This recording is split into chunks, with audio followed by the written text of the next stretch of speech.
the second I heard Mary Kate and Ashley deliver their iconic line, "We can solve any crime by dinner time." I grew up in Ottumwa, Iowa with my younger brother, my true partner in solving crime. While most people were watching Saturday morning cartoons, we were watching Judge Judy, the original #girl boss. The rest of our childhood we spent playing Clue and trying to hunt down America's Most Wanted from the comfort of our own couch. When it came time for college, there was one clear career path for me, and that was criminal justice. Someone spooked me when they came around the corner. I dropped my weapon and it discharged. Fortunately, no one had to dodge a literal bullet because they were just packed cotton. But nonetheless, I realized in that moment, maybe a boots on the ground kind of role wasn't for me.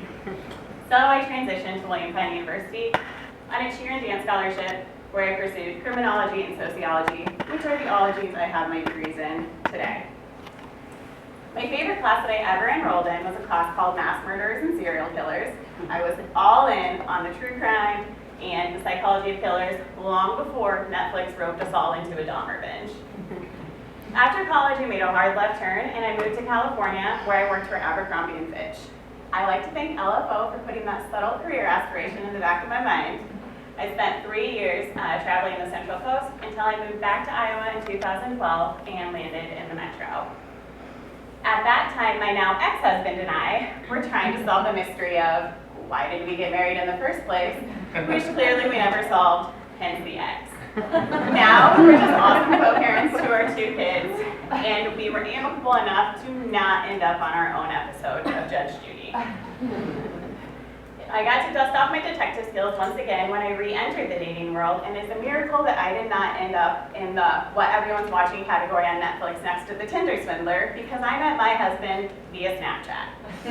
I was able to suss out, as my 10-year-old says, that he was a good guy, and he has lived up to that every day since.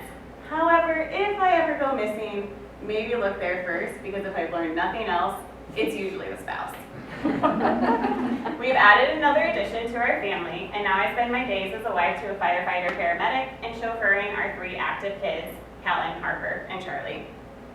I spend my free time writing for a local mom's blog, reading, traveling, and falling asleep to the soothing sounds of the narrator's voice from Forensic Files. There is one great mystery that I'm still trying to solve. It's something that's haunted me since the late 90s, and that is, who did let the dogs out?